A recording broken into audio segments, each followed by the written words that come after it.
Today the biggest news comes from the Russian Federation.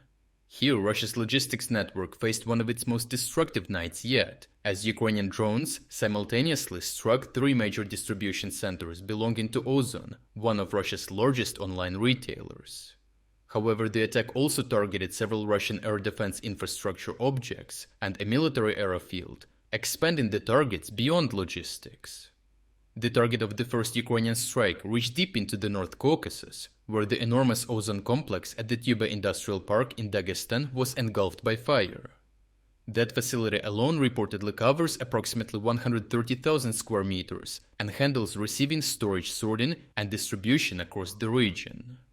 Footage from Tyube showed a drone descending directly onto the complex before the resulting fire spread through the facility. The second strike was to the west in Nevinnomyssk in the Stavropol region, where another Ozon fulfillment center with 93 was attacked, with regional authorities confirming Ukrainian drones had reached the city's industrial zone, as seen in footage showing the result of the drone strike. The third strike against Ozon occurred in Adygea, as the approximately 91,000 square meter Ozon logistics center near Enem erupted in flames after being hit.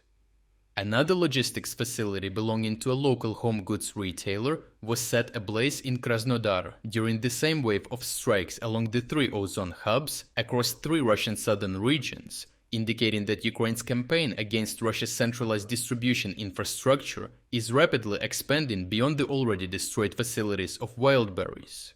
However, Ukraine did not concentrate exclusively on warehouses in last night's strike wave, as Ukrainian Unmanned Systems Forces Commander Robert Brovdy reported that his forces struck 66 Russian targets during the night, turning the operation into a much broader attack against Russia's military infrastructure across the south.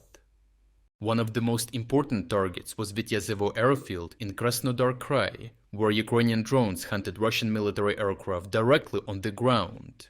Released footage showed one drone approaching a Su-30 fighter and exploding nearby, starting a fire that Russian personnel desperately attempted to extinguish. During subsequent battle damage assessment in real time, Ukrainian operators spotted another valuable target, a Russian MiG-29.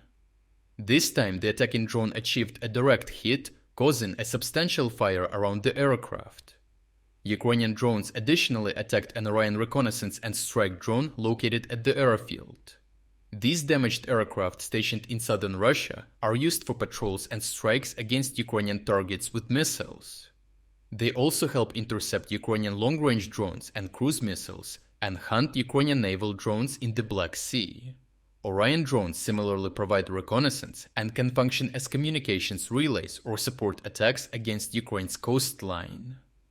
Ukrainian forces also attacked 8 Russian radar systems, together with an S-400 air defense position and Tor and Pantsir systems in the Krasnodar region. Ukraine was therefore simultaneously attacking the infrastructure protecting Russian airspace, the aircraft conducting combat operations, and the logistics network sustaining Russia's economy. That combination forces Moscow into an increasingly difficult defensive dilemma. Every additional warehouse, refinery, airfield, radar station, and port requiring protection stretches a finite air defense network further. The attack against Ozon is even more consequential, because the latest one represented an acceleration of a campaign that had already become visible 2 days earlier. 2 days ago, Ukrainian drones struck an Ozon logistics warehouse in Chapayevsk in Russia's Samara region. Subsequent satellite imagery showed extensive destruction, with more than half of the facility apparently burned to the ground. Rather than remaining an isolated incident, however, it quickly became the opening attack in a sequence. The following day, August 23rd, another Ozon logistics center was struck in Orenburg.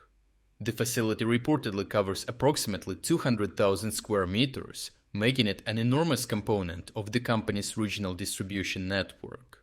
Additional Russian warehouse infrastructure was simultaneously coming under pressure elsewhere, as a warehouse caught fire in Akulovo in the Moscow region. Around the same period, a major fire engulfed warehouse infrastructure near St. Petersburg following Ukrainian drone activity. The industrial zone is significant because it contains heavy engineering, metallurgical, and metalworking enterprises, alongside facilities producing equipment for Russia's energy and nuclear sectors. When the additional commercial warehouse and associated logistics targets are included, the number of damaged warehouse facilities reaches approximately 6 across this short period, confirming that Ukraine has moved from testing attacks against individual Ozon facilities toward attacking several components of the company's logistics network within the same operational window.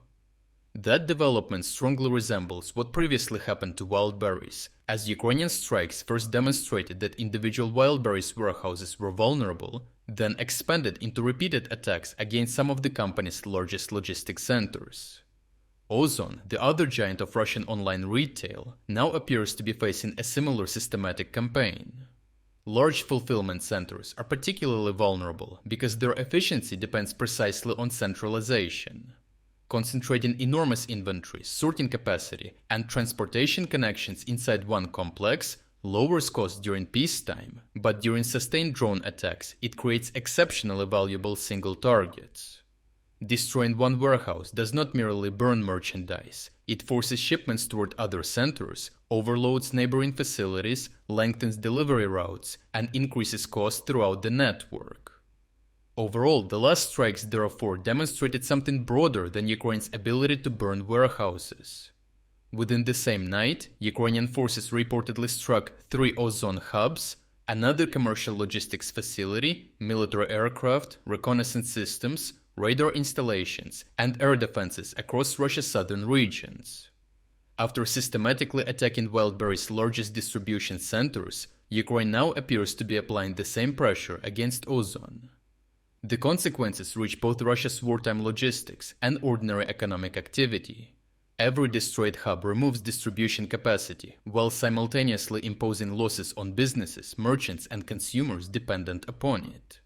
Ukraine is increasingly demonstrating that Russian military infrastructure and the economic network supporting life behind it can be attacked together, forcing Moscow to defend an ever-expanding collection of targets with increasingly stretched resources.